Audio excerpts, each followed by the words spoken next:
Bien, estamos estudiando esta serie que titulamos Encuentros con Jesús. Si has venido siguiendo la serie, lo que hemos estado haciendo es tratar de conocer mejor a Jesucristo a través de las interacciones que tiene con ciertas personas.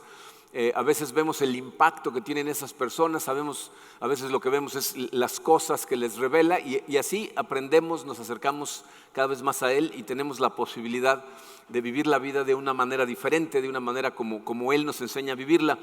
El día de hoy vamos a estudiar un encuentro que también es muy conocido, está en el capítulo 5 del Evangelio de Juan, pero es un encuentro diferente. Este es un tipo diferente de persona. Hemos visto a dos personas que eran judíos, que pensaban que tenían una relación sana con Dios y luego se dieron cuenta que realmente no la tenían. La semana pasada vimos el caso de la mujer samaritana, que se sabía una pecadora, pero pues no sabía que Jesucristo tenía una cita con él, ella con él, para que le abriera los ojos a la esclavitud a la que vivía ella encerrada pues, por sus mismas acciones. Este caso que vamos a ver el día de hoy es un caso diferente. Aunque este hombre también es un pecador, este hombre tiene aparte otras ataduras que piensa que son las cosas que lo tienen esclavizado. Pero Jesucristo le va a mostrar cómo hay cosas bastante más profundas en su corazón que la simple esclavitud física. En este encuentro que tiene Jesucristo con un inválido que está junto a un estanque en Jerusalén. Vamos a darle gracias a Dios, vamos a ponernos en sus manos y vamos a estudiar este mensaje que titulamos Despierta. Padre Santo, te damos tantas gracias por tu amor, te damos gracias porque tenemos vida gracias a tu Hijo Jesucristo, tenemos acceso a ti. Y Señor, sé que muchos de nosotros a lo mejor no nos damos cuenta, pero estamos esclavizados a ciertas cosas. Y no nos damos cuenta, Señor, cómo tú eres lo que necesitamos para ser libres de todas esas cosas y poder realmente seguirte, ser transformados y vivir para tu gloria. Te pido, Señor, que nos hables a cada uno de acuerdo al nivel en donde estamos, el lugar en el caminar espiritual que llevamos.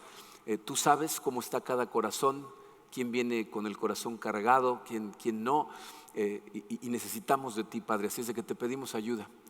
Dirígenos tú, abre nuestros ojos tú, Señor. Te lo pedimos en el poderoso nombre de tu Hijo Jesucristo. Amén. Bien, como les decía, estamos en el capítulo 5 del Evangelio de Juan. Voy a ir leyendo versículos y los vamos a ir analizando conforme los vamos leyendo. Tenemos aquí los versículos del 1 al 18. El versículo número 1 dice así. Dice, algún tiempo después se celebraba una fiesta de los judíos y subió Jesús a Jerusalén. Si recuerdan, la semana pasada lo dejamos subiendo o bajando a Galilea, como le decían ellos, aunque Galilea estaba para el norte. Y aquí Jesucristo está regresando debido a una fiesta. Miren, la realidad es que esa palabra que traducimos en español como fiesta, lo que realmente significa es festival. Okay, los judíos tenían 7 festivales que celebraban en el calendario judío anualmente. 4 de ellos lo que forzaban era a una peregrinación. Y entonces judíos de todos los pueblos alrededor que estaban ahí iban a Jerusalén para celebrar este festival. ¿Okay? Y entonces iban al templo y lo que hacían ahí era pues, darle gracias a Dios por las cosas que había hecho. Esto es algo que Dios nos enseña en su palabra muchas veces, que tenemos que recordar las cosas que ha hecho en nuestro pasado y celebrarlas, porque eso nos da poder en el presente y nos da esperanza para el futuro. Que por cierto, no sé si sabían, pero eso es lo que venimos a hacer cada domingo.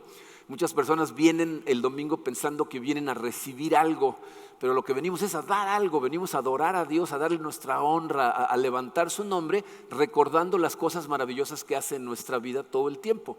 ¿Okay? Entonces, eso es lo que Jesucristo está regresando con sus discípulos a hacer a Jerusalén.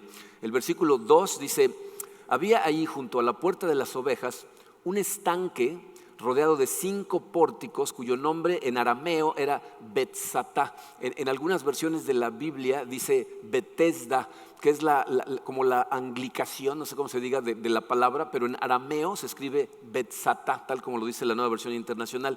Dice, en esos pórticos se hallaban tendidos muchos enfermos, ciegos, cojos y paralíticos. Bien, la ciudad de Jerusalén en tiempos de Cristo tenía 4 puertas.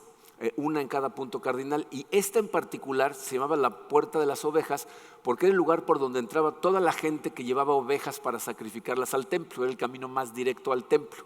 ¿Okay? Entonces por ahí entraba la gente con las ovejas, pero aparte nos dice que bajo los pórticos, o sea, había unas columnas alrededor del estanque que tenían techos, ¿no?, alrededor, y bajo esos techos estaban acostados ahí enfermos, ciegos, paralíticos, ¿verdad? Todos ahí. Ahorita vamos a platicar por qué, pero quiero que traten de poner en su mente el contraste de lo que esto significa.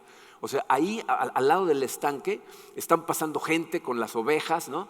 Está lleno de enfermos, ¿verdad? Que no tenemos idea de cuántos, no nos dice, pero seguramente eran cientos de personas que estaban ahí porque esperaban ser sanadas. Y estas personas que están ahí al ladito del estanque están lo suficientemente cerca del templo como para oír la celebración. El festival es realmente una celebración, hay cantos, hay comida, pero esta gente está ahí sentada junto al estanque sin poder participar en esa celebración. Miren, eso es importante, relevante para nosotros, porque muchas veces las situaciones que nosotros tenemos en nuestra vida no nos permiten celebrar a Dios.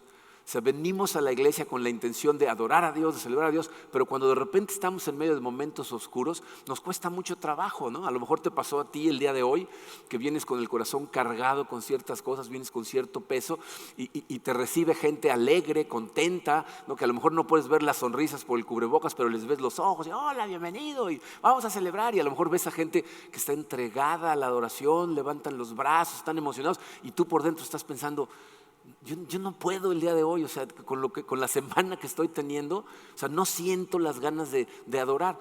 Y lo que no te das cuenta es que, fíjate, a lo mejor no estás ciego físicamente como algunas de las personas que estaban en el estanque, pero sí espiritualmente.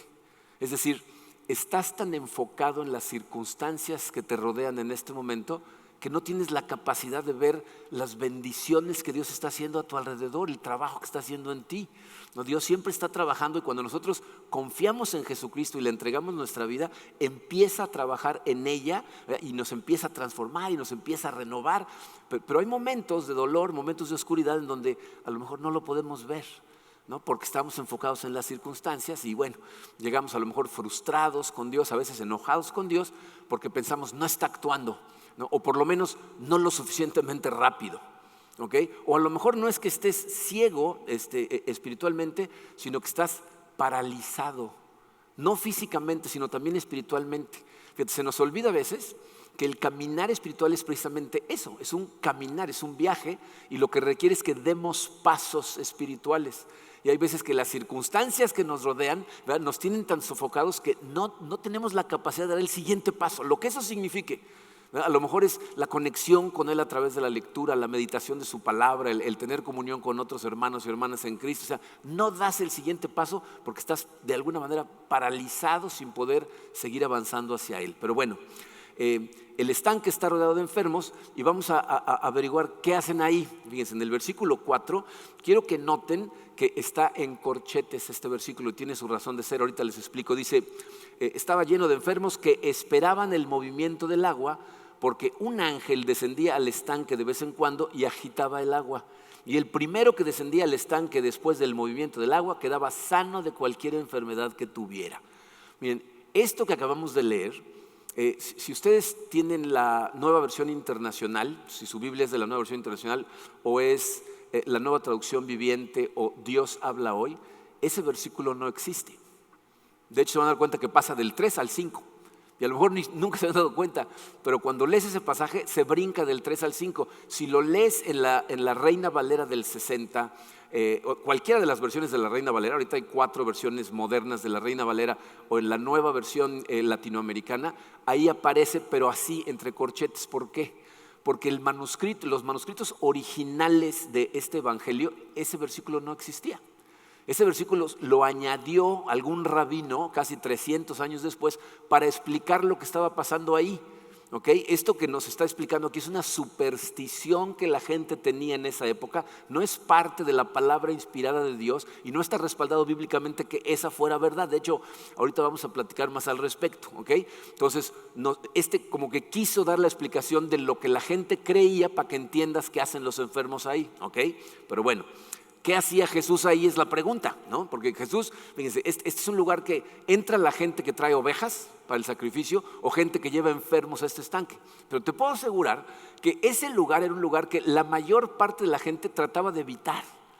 Imagínate, si la gente creía que en ese estanque el que se metiera iba a quedar sano, ese estanque estaba rodeado de cientos de niños, adolescentes, adultos, con parálisis, con ceguera, con enfermedades profundas, y por ahí están pasando todos los animales. La gente trataba de evitar esa puerta y entraban a Jerusalén por otras puertas, pero Jesús entra por ahí. ¿Qué hace ahí Jesucristo? ¿No? Él no lleva ovejas, no lleva enfermos. Lo vemos hacer lo que siempre hace Jesucristo. Va al lugar en donde sabe que está el dolor, que está el sufrimiento, en donde está la gente que necesita ser liberada, y siempre por eso va y apunta al lugar en donde más nos duele, al lugar en donde más profundamente sentimos ese sufrimiento, y eso es lo que llega a él a confrontar. ¿Okay? Vamos a ver qué dice el versículo 5. Dice: entre ellos se encontraba un hombre inválido que llevaba enfermo 38 años. Miren, para que vean más o menos lo que esto significa, el promedio estimado de vida de un hombre en tiempos de Cristo en esa época, o sea, en esa zona, era de 35 años. O sea, el señor de 38 ya es considerado un viejo. No se sientan ofendidos los de más de 38 años, esa era la época. Entonces la gente no vivía muchos años, entonces 35 años el tiempo de vida. Este hombre 38 inválido. No nos dice la Biblia, pero todos los expertos concuerdan en que seguramente estaba paralizado.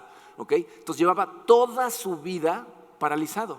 Y este señor piensa que está esclavizado por su enfermedad, ¿no? Es decir, porque esto es lo que nos pasa a muchos de nosotros. Pensamos que lo que nos tiene atrapados, lo que no nos permite verdaderamente seguir a Dios, es las circunstancias, la situación física que enfrentamos, lo que está pasando acá afuera. Pero Jesucristo está a punto de mostrarnos cómo es algo bastante más profundo que la parálisis, lo que tiene este señor en donde está. El versículo 6 dice: cuando Jesús lo vio ahí, tirado en el suelo, y se enteró de que ya tenía mucho tiempo de estar ahí, le preguntó: ¿quieres quedar sano? Miren, dos cosas acerca de estos dos pasajes. En primer lugar, imagínense la cantidad de gente que había al lado del estanque pensando que van a ser sanados, ¿no? Un montón de gente. Pero Jesucristo va directo a este individuo. Yo no sé qué dolor traes cargando el día de hoy. No sé cuál es el peso en tu corazón. Sé que es diferente para cada quien, pero sé que muchos de los que estamos sentados en esta sala traemos un peso en el corazón, o de los que nos están viendo, de donde nos estén viendo. Pero quiero que seas consciente de que de los 7.500 millones de individuos que caminan por este planeta, el día de hoy Dios te trajo aquí para hacerte la pregunta a ti. Y te dice: ¿quieres quedar sano? ¿Quieres dejar de vivir lo que estás viviendo? ¿Quieres tirar la esclavitud a lo que sea que te esté esclavizando? ¿Te gustaría vivir de otra manera? Ahora, no sé a ustedes qué les parece la pregunta, pero a mí me parece una pregunta muy extraña, ¿no? O sea, ¿quieres sanar? Hasta parece insensible, ¿no? O sea, como que parece innecesaria, pero la realidad es que Jesucristo está aquí tratando de sacar a la luz algo que es muy importante. O sea, le está diciendo al individuo: yo sé que estás en dolor, sé que estás sufriendo, pero mi pregunta es: ¿qué vas a hacer con todo ese dolor? O sea, Jesús podría haberle preguntado de otra manera, decirle: ¿qué crees que va a remediar tu situación y cómo crees que puedes alcanzar eso? O ¿en dónde está puesta tu esperanza? Esta es la primera enseñanza que les puse en su programa. Esto nos enseña una cosa muy importante. Jesús nos está enseñando que a dónde llevas tu dolor indica lo que realmente crees. O sea, ¿a dónde vas con tu dolor? Todos en alguna medida estamos sufriendo. ¿Están de acuerdo? O sea, en alguna medida, obviamente nadie ve el sufrimiento del otro de la misma manera que lo ve el que lo trae, ¿no? O sea, yo tenía un amigo contralor que me decía: nadie sabe lo que pesa el costal más que el que lo va cargando, ¿no? O sea, tú vas cargando tu costal, yo voy cargando el mío, y no sabemos cuánto te pesa ese costal, pero todos estamos cargando sufrimiento. Y la pregunta de Jesucristo es: ¿a dónde vas a llevar ese sufrimiento? ¿Qué vas a hacer con él? Porque fíjate, a dónde lo lleves determina cuál es tu visión del mundo, o sea, qué te está guiando en este momento. ¿Ok? Bueno, vamos a ver la respuesta de este señor. en el versículo 7 le dice, Señor, respondió, no tengo a nadie que me meta en el estanque mientras se agite el agua, y cuando trato de hacerlo, otro se mete antes. Miren, la respuesta de este Señor es increíble. ¿Okay? O sea, la pregunta que le está haciendo Jesucristo no es una pregunta capciosa. No, las posibles respuestas eran sí o no, ¿no? Pero ¿cómo le responde? Con una excusa. O sea, honestamente, yo no sé cómo hubiera respondido yo la pregunta. O sea, si yo llevara 38 años paralizado, tirado ahí en el piso, y una persona llegara y me dijera, ¿quiere ser sanado? Yo creo que me hubiera enojado. ¿Y usted qué cree? ¿No? O sea, ¿cree que estoy aquí por gusto? ¿No? O sea, ¿qué clase de pregunta es esa? ¿No? Pero el Señor no contesta enojado, no le contesta que sí, no le contesta que no, sino le dice, es que, o sea, le va a dar una excusa, lo cual revela una cosa importantísima. Este Señor cree en una mentira que lo tiene sentado junto al estanque, quién sabe por cuántos años. Fíjense, los escolares bíblicos que han estudiado este pasaje se dedican a estudiar no nada más la Biblia, sino la historia que hay alrededor de la Biblia. Y están convencidos de que esta creencia, esta superstición fue inventada por un grupo de tranzas, ¿verdad?, que estaban incluso montando sanaciones falsas para venderle espacios a la gente que llegaba enferma, ¿verdad?, cobrarte dinero por sentarte más cerca del estanque. No están convencidos, ¿no? Entonces, este señor lleva creyendo esta mentira por años. Y trata de imaginarte la escena. Fíjense, este estanque sigue, o sea, fue encontrado por arqueólogos en Jerusalén, ahora está excavado, y se han dado cuenta que la fuente de agua era natural. Entonces el agua de vez en cuando salía una burbuja, o sea, venía agua de la tierra y ¿se imaginan el momento en que salía la burbuja?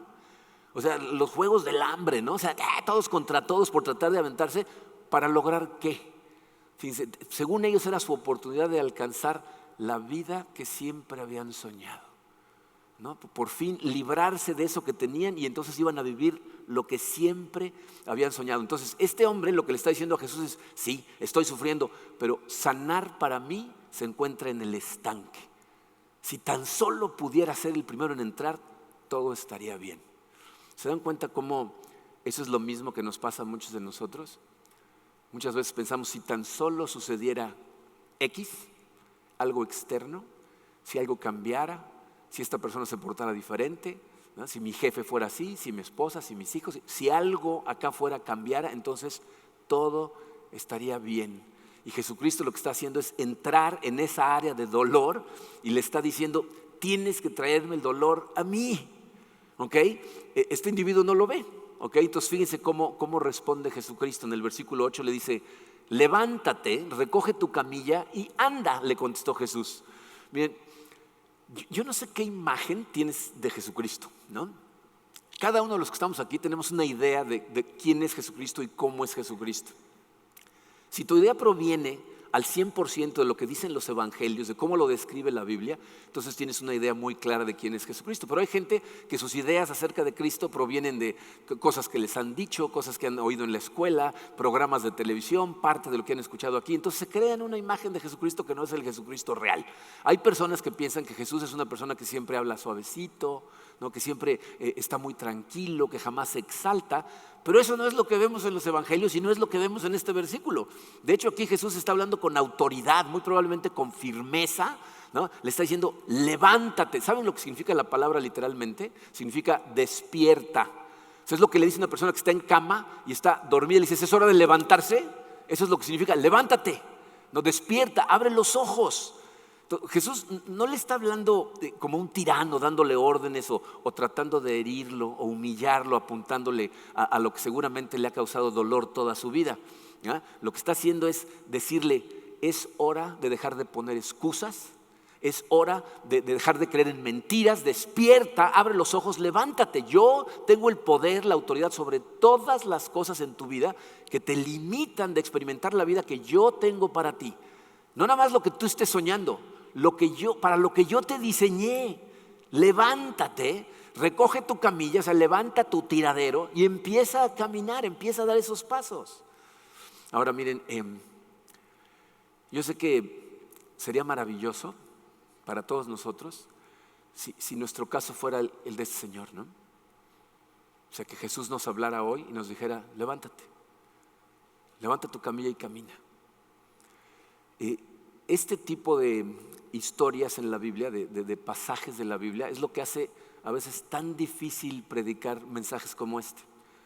Porque para la gran mayoría de nosotros, tú no has escuchado a Jesús decirte, levántate, recoge tu camilla. Estás esperando escucharlo decirte, tu matrimonio queda restaurado. Tus hijos van a regresar al caminar correcto. Tu depresión va a desaparecer.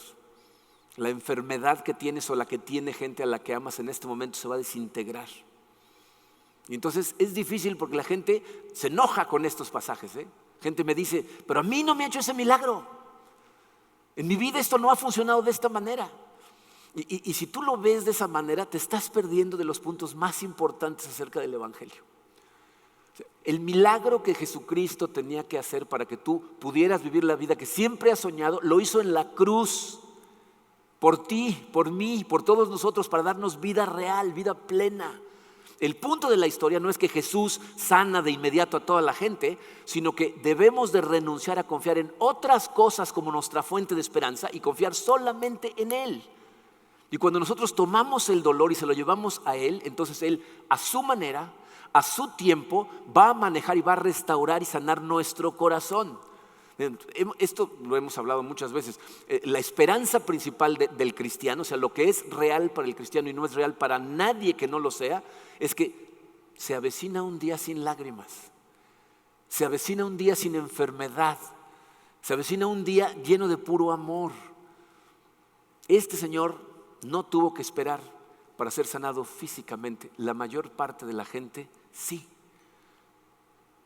Dios nos va sanando el corazón y para acabarla de amolar muchas veces lo sana en las maneras en que no esperamos. No esperamos otras cosas. Pero les voy a decir cuál es la promesa de Jesús.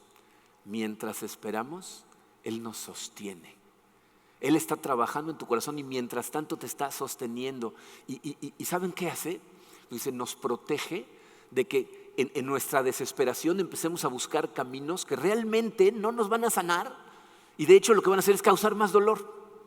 Fíjate, si tú no le llevas tu dolor a Jesús, vas a hacer una de tres cosas. Una, nos medicamos, ¿no? Nos tratamos de anestesiar para no pensar en el dolor, para no concentrarnos en las circunstancias oscuras y complicadas. Entonces a lo mejor utilizas alcohol, a lo mejor utilizas drogas. Hay gente que no necesita alcohol o drogas, lo que usa es el trabajo. No trabaja día y noche hasta el último instante, hasta que caen exhaustos sin tener tiempo ni siquiera para pensar. O como este individuo, que la manera de anestesiarse es echarle la culpa a alguien. ¿Quieres ser sano? No, es que nadie me ayuda. La culpa es de mi familia, nada más llegan y me tiran aquí.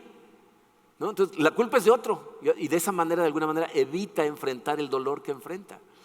Entonces, o te medicas o lo minimizas.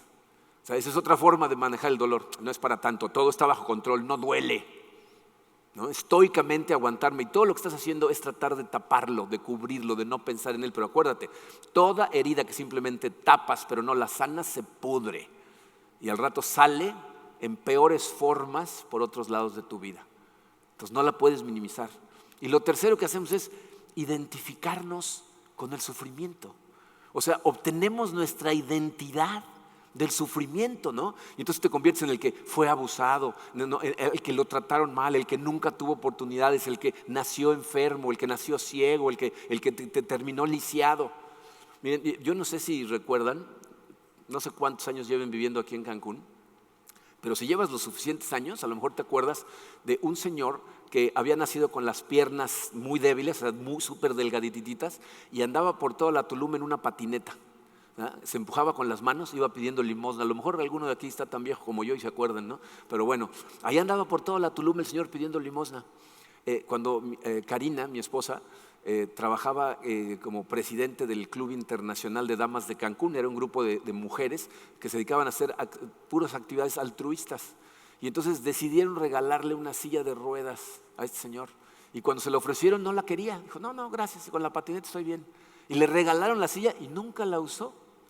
Se estaba identificado con su situación y con su patineta y siguió en su patineta hasta no sé cuándo desapareció, cuándo dejé de verlo. pero el Señor estaba totalmente identificado, ¿verdad?, con el sufrimiento, con el dolor. Miren, es una realidad que las cosas que sucedieron en tu vida, en tu pasado, tienen influencia sobre ti. A lo mejor hubo abuso, a lo mejor fuiste abandonado, a lo mejor no te dieron el suficiente amor, a lo mejor naciste efectivamente con una enfermedad, pero tiene influencia sobre ti, pero no te tiene que determinar. No te tienes que convertir en eso. No es lo que pasa en la vida lo que determina cómo vives la vida, sino qué haces con lo que te pasa en la vida. Una de las cosas gloriosas acerca del Evangelio de Jesús es que la identidad que puede resultar en tu vida por sufrimiento que hayas tenido en el pasado, jamás va a ser más fuerte o más grande que la identidad que Jesús te regala gracias a su sufrimiento. Eres hijo de Dios, eres hija de Dios, y eso es lo que te debe dar tu identidad. Pero miren, la diferencia entre ir con nuestro dolor a Jesucristo y dejarlo sostenerlos y no hacerlo es como el día y la noche. Y yo he visto los dos lados de la moneda, tristemente. Simplemente en esta pandemia, por ejemplo, vi el caso de una persona que perdió su trabajo y al parecer no hay manera de solucionar la situación a largo plazo. Y esta persona está deprimida, amargada. Sus palabras para mí fueron: no sé qué voy a hacer, estoy perdido. Entonces está en la desesperación y la depresión total. Por otro lado, me encontré también con una persona, una mujer, que perdió a su esposo por culpa de la pandemia. Y lo que ella me dice es: no entiendo cómo, pero Jesús me sustenta a través de este dolor. Poco a poco está restaurando mi corazón. En Él tengo puesta mi mente en todo momento. ¿Qué significa esto? ¿Que no sufrió? Desde luego que está sufriendo. ¿Que no hubo momentos difíciles? Ha tenido momentos complicadísimos. ¿Se recuperó de inmediato? Todavía se está recuperando. ¿Algún día va a recuperar lo que perdió? Algún día. Va a llegar ese día en donde Dios nos va a reunir a todos en una fiesta para celebrar la eternidad. Esas fueron sus palabras para mí. Me dijo, yo le dije a Jesús: Jesús, confío en ti a donde quieras llevarme. Y no entiendo cómo, pero Él me ha sustentado. Esa es la invitación que le está haciendo a este hombre y la que nos está haciendo a nosotros. Tráeme tu dolor y confía en que cuando me traes tu dolor, lo que voy a hacer es trabajar en tu corazón, transformándolo de forma maravillosa, aunque a corto plazo no te des cuenta. Esa es la invitación. La historia aquí toma otra dirección. Este hombre nos confunde todavía más con su comportamiento. En el versículo 9 dice: al instante aquel hombre quedó sano, así que tomó su camilla y echó a andar. Pero ese día era sábado, por eso los judíos le dijeron al que había sido sanado: hoy es sábado, no te está permitido cargar tu camilla. El que me sanó me dijo: recoge tu camilla y anda, le respondió. ¿Quién es ese hombre que te dijo recógela y anda?, le interpelaron. Miren, aquí necesitamos detenernos por unos momentos para ver lo que está pasando. Fíjense lo que acaba de suceder. Este hombre va cargando su camilla porque había estado 38 años paralizado y ahora va caminando con la camilla, ¿no? Lo que está haciendo es romper una regla farisea, no una regla bíblica. ¿Okay? La Biblia dice que respetarás el Sabbat, significaba trabaja 6 días y uno descansa para honrar al Señor. Lo que hacían los fariseos era crear una serie de mandamientos que les llamaban mandamientos reja. O sea, creaban una reja alrededor del mandamiento central. Entonces decían, si el mandamiento es descansar, entonces vamos a crear otros mandamientos alrededor que no nos permitan romper ese. Entonces queda prohibido caminar más de 50 pasos, queda prohibido a las mujeres maquillarse, queda prohibido a los hombres cargar cualquier cosa, queda prohibido una serie de cosas que estaban prohibidas. No, hasta la fecha, no sé si saben, pero por ejemplo, cuando vienen grupos de judíos que son muy ortodoxos, o sea, que siguen fielmente sus creencias, si se quedan en un hotel piden que los pongan en el primer piso para poder subir por la escalera, porque apretar el botón del elevador es trabajo en el Sabbat. Esas son leyes fariseas, no bíblicas. Entonces, el Señor está rompiendo una ley farisea y cuando lo cuestionan, le dice, ¿por qué estás cargando la camilla? ¿Qué hace otra vez? Se quita la culpa, ¿no? El hombre que me sanó me dijo. ¿No? O sea, esto no es mi culpa. Lo sorprendente de esto es que el individuo les contesta, el que me sanó me dijo que lo cargara. ¿Cuál debería haber sido la siguiente pregunta de los fariseos? ¿Quién te sanó? ¿Cómo sucedió este milagro? ¿No? Cuéntame qué sucedió. Pero lo que le dicen es, ¿quién te dijo que la cargaras? ¿Se dan cuenta de lo que está pasando? Miren, este es el problema con el legalismo. Se pierden el milagro de Dios, no lo ven. O sea, hay un milagro enfrente de sus narices y estos están preocupados por si alguien está rompiendo las reglas. Que eso es típico de la gente legalista. Está tan preocupada por quién hace qué, que no ven a Dios trabajar ni en su vida ni en la de los demás. Miren, esto es importante que tú seas honesto contigo mismo y te analices. ¿Te comportas como la policía moral? ¿Saben la cantidad de gente que me pide hablar conmigo para decirme, es que lo que están haciendo mal y aquel y no hicieron esto? ¿Quién te nombró la policía? ¿Quién te dijo? ¿No dice de hecho, no juzgues y no serás juzgado? Toda la gente que se la pasa viendo nada más a ver quién rompe las reglas, nunca ven los milagros que está haciendo Dios. No ven la cantidad de matrimonios restaurados, de jóvenes que han enderezado su camino, de gente que ha sanado. O sea, no ven los milagros por estar viendo a ver quién rompe las reglas. Pero bueno, en fin. Continúa el versículo 13, dice, el que había sido sanado no tenía idea de quién era porque Jesús se había escabullido entre la mucha gente que había en el lugar. Después de esto Jesús lo encontró en el templo y le dijo, mira, ya has quedado sano, no vuelvas a pecar, no sea que te ocurra algo peor. El hombre se fue e informó a los judíos que Jesús era quien lo había sanado. Y te piensa en esto, si tú hubieras sido ese individuo, imagínate nada más, ¿no? 38 años paralizado, quién sabe cuántos días tirado junto al estanque todos los días, rodeado de gente quejándose, llorando y todo. Y de repente llega un señor y te dice, ¿quieres ser sanado? Y le dices una incoherencia y te dice, estás sanado, ¿qué hubieras hecho? ¿No te hubieras aventado a sus pies? ¿No le hubieras dicho, ¿cómo te llamas? ¿Quién eres? ¿A dónde vas? Como lo hacen muchísimas personas a las que sana. Pero este hombre, ¿verdad?, no hace esto. O sea, hay algo súper trágico en el corazón de este hombre. O sea, no se levanta a adorar a Dios por el milagro como ¿se acuerdan cuando sana a 10 leprosos? Dice, y se fueron alabando a Dios. Y nada más 2 regresan a darle las gracias, pero los 10 se fueron alabando a Dios. Y este ni siquiera sabía cómo se llama el que lo sanó.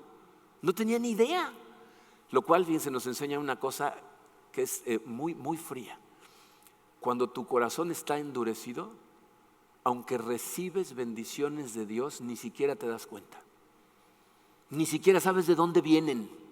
No pasan cosas buenas en tu vida y tú crees que es por ti. O sea, no volteas al cielo a decirle gracias, Señor, porque tu corazón está frío, está endurecido, está muerto como el corazón de este individuo. Y miren, podríamos darle el beneficio de la duda, porque dice que Jesús se escabulló entre la multitud, ¿no? Jesús, la verdad, no le gustaba llamar la atención hacia sí mismo. Muchas veces le dice a la gente, no le digan a nadie del milagro que acabo de hacer, ¿no? Entonces podemos darle el beneficio de la duda que Jesús se le escapó. Pero luego tiene otra oportunidad porque regresa Jesucristo y lo encuentra a hablar con él y tampoco le agradece. Y Jesús le dice, ya has quedado sano, no peques más. ¿Y qué hace? Sale corriendo con la autoridad. Ese fue. Ese es el que me sanó. Y vean lo que dice el versículo 16. Precisamente por esto los judíos perseguían a Jesús, pues hacía tales cosas en sábado. Si sigues leyendo, no vamos a llegar a él, pero en el versículo 19 dice que después de esta acción los fariseos empezaron a tramar cómo matar a Jesucristo. ¿Se dan cuenta de lo que está pasando? O sea, están pensando en matarlo por el testimonio que les dio una persona a la que acababa de sanar. Y ahora lo van a perseguir. Obviamente, Jesucristo sabía eso antes de sanarlo. O sea, de todas maneras lo sanó. Pero ¿saben qué es muy interesante de este milagro en particular? Dice, la mayor parte de las veces que vemos a Jesús sanar a alguien, el tema del milagro es la fe. ¿Lo han visto? Que dice, tu fe te ha sanado, ¿no? Vete en paz, tu fe te ha sanado. Pero aquí Jesucristo lo que hace es preguntarle qué desea, si desea ser sanado. O sea, el tema en este milagro no es acerca de la fe del individuo, sino de sus deseos. ¿Ok? Y lo que vemos es que aún después de haber sanado, este hombre sigue pecando. Porque las palabras que le dice Jesucristo, el verbo está en presente continuo. O sea, Jesús lo que le dice es, deja de seguir pecando. Este hombre sanó, se paró y se fue a pecar. O sea, sus piernas ahora tienen vida, pero su corazón sigue muerto. Y aquí Jesucristo nos muestra cómo para Él lo verdaderamente importante es el corazón, no tu cuerpo. Le da igual si sanas físicamente, lo que le interesa es qué pasó en tu corazón. Y por eso lo encuentra de nuevo y este Señor sigue buscando otra cosa. Lo que le está diciendo es, puedes tener mis piernas, pero mi corazón no. Que se dan cuenta que es lo que muchos hacemos. Queremos ir a Jesucristo con nuestro dolor, que sane las cosas que nos duelen, pero en cuanto se trata de lo que voy a hacer yo cuando esté sano, ese es mi boleto. Mi corazón es mío. Entonces, Jesús lo que quiere es que, fíjate, le llevemos nuestro dolor, pero también nuestros deseos. O sea, que lo deseemos a Él. Por eso se acerca la segunda vez con Él. Lo que le está diciendo es, tu corazón sigue paralizado. Tus piernas ya funcionan, pero tu corazón, tus deseos siguen totalmente distorsionados. Y miren, Jesús no le está diciendo, si sigues pecando tu enfermedad va a regresar. Eso no es lo que le está diciendo. Lo que le está diciendo es, si tu corazón no despierta, vas a vivir en un vacío y en una esclavitud peor que la que tenías antes. Y en última instancia, a lo mejor vas a terminar separado de Dios por la eternidad. Lo que le está tratando de decir es, la vida sin Jesús es mucho más terrible que estar junto al estanque en donde estabas. Porque se fijaron cómo inició la conversación. Cuando se acerca la segunda vez le dice, mira, ya has quedado sano. ¿Qué le está diciendo? ¿Te acuerdas en dónde estabas? ¿Te acuerdas cuando estabas en el estanque? Porque ahí te fui a encontrar. Viste mi poder, recibiste mi poder, pero te alejaste de él. Lo cual nos da otra lección muy importante. Dice, la primera que vimos decía, a donde llevas tu dolor, indica lo que crees. Pero aquí Jesús nos muestra una más, dice tu programa. ¿Qué haces con tu libertad? También muestra tus creencias. Una vez que Jesucristo empieza a liberarte de esas cadenas que te tienen agarrado, ¿qué haces con tu libertad? No, todos tenemos que estar muy pendientes de nuestros deseos porque indican lo que realmente amamos. Y Jesús está tratando de que este hombre entienda que Él, Jesucristo, es más digno, más maravilloso, ¿no?, que ninguna otra cosa que Él puede encontrar en el mundo. Nuestro corazón necesita aferrarse a Él para dejar ir otras cosas. Cuando mis hijos eran chiquitos, todos pasaron por esta etapa en algún momento, los 4, y si tienes hijos a lo mejor te tocó lo mismo. Llega una edad cuando están en edad de molestar, ¿no?, cuando ya se empiezan a mover y a gatear por todos lados, que normalmente se aferran para jugar con cosas que no son un juguete. ¿Les ha pasado? ¿No? Y a lo mejor son cosas que necesitas, pero le gustó y ahí está, ¿no? Y si se lo quitas, un berrinche, ¿no?, espantoso.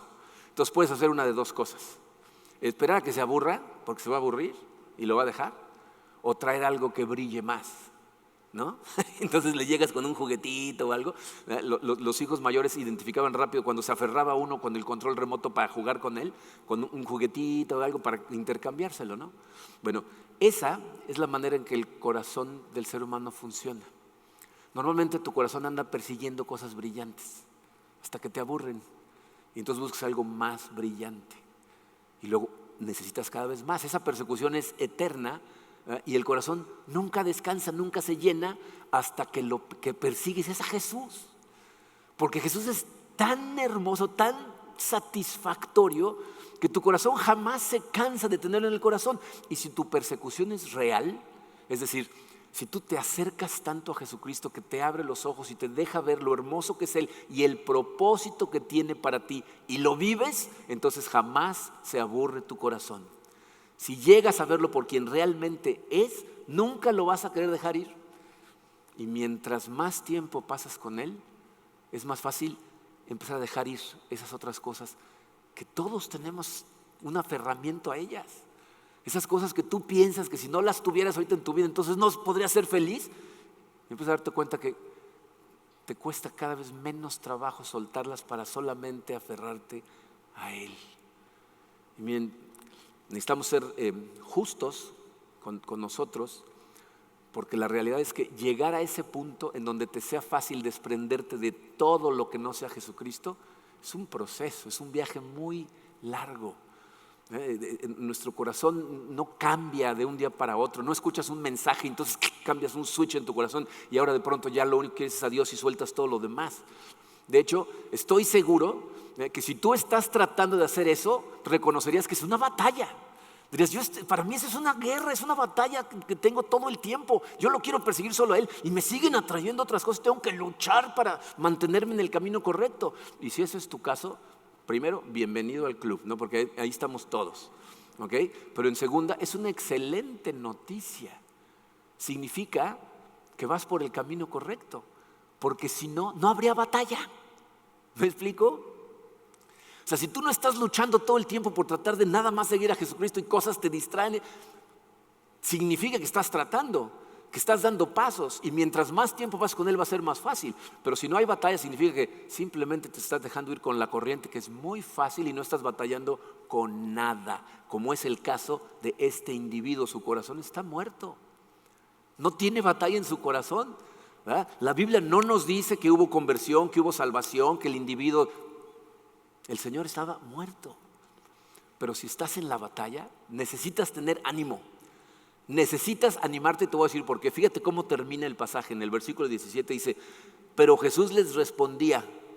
Piensen en lo que significa antes de que leamos la respuesta. O sea, lo interpelan, le dicen, ¿quién te dio que cargaras? El que me dijo fue Él. Y ahí está Jesús. Porque Jesús les contesta inmediatamente a los fariseos. Dice, pero Jesús les respondía, mi Padre aún hoy está trabajando y yo también trabajo. ¿Qué está diciendo Jesucristo? Dice, es su último espacio en blanco. Aunque no lo notes, Jesús siempre está trabajando en ti. ¿No? Jesucristo les dice, sí, es sábado. Mi papá trabaja hasta los sábados. ¿Ok? Y todo el tiempo está trabajando. Y eso es algo que necesitas recordar. Porque miren, la verdad es que va a haber momentos en tu vida de oscuridad. Va a haber desiertos espirituales donde te va a costar un montón de trabajo tratar de dar el siguiente paso. Y lo vas a dar y no te vas a ver a nada. Y vas a leer tu Biblia y no te va a decir nada. Va a haber momentos así.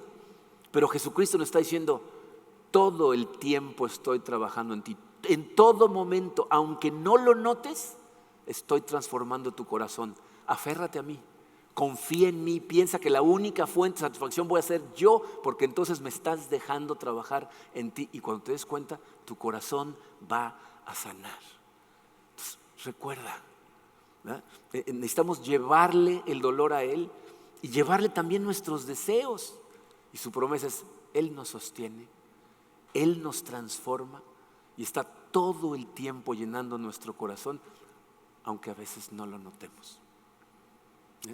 Despierta, deja de poner excusas, levántate y empieza a andar. Esa es su invitación el día de hoy. Cierren sus ojos por un momento, vamos a orar, pero quiero que consideres ciertas cosas. A lo mejor estás escuchando estas palabras y con quien te identificas en este momento es con este hombre. A lo mejor nunca has sentido la invitación de Jesucristo, lo has escuchado, o a lo mejor la habías escuchado y por la razón que sea tu corazón se ha enfriado y se ha alejado, y a lo mejor vienes rutinariamente pero no estás caminando. Y recuerda, Dios te trajo aquí el día de hoy para que escucharas la pregunta, ¿quieres quedar sano? ¿A dónde vas a llevar tu dolor? ¿Me lo vas a traer a mí? Piensen que Jesucristo fue a buscar a este individuo 2 veces. Él lo fue a buscar y hoy te está buscando a ti. O a lo mejor estás aquí, con quien te identificas es con la persona que está en la batalla, que está tratando de caminar y le cuesta trabajo, y de repente cuando se da cuenta tu corazón ya está persiguiendo otras cosas y tienes que arrancarlas de tus manos y volver a Jesucristo. Ánimo, Jesucristo está trabajando en este momento en tu corazón. Padre, queremos darte gracias, Señor. Queremos darte gracias por esta palabra que dejaste para nosotros, para que aprendiéramos estas cosas. Queremos darte gracias, Señor, porque tu Hijo en persona vino a enseñarnos, que tú nos invitas, que nos estás pidiendo que vayamos a ti cuando tenemos dolor. Yo sé, Señor, por experiencia personal, lo difícil que es a veces cuando estamos en medio del dolor acudir a ti. Cuando nos sentimos frustrados, cuando sentimos que estamos rodeados de oscuridad y apenas podemos respirar.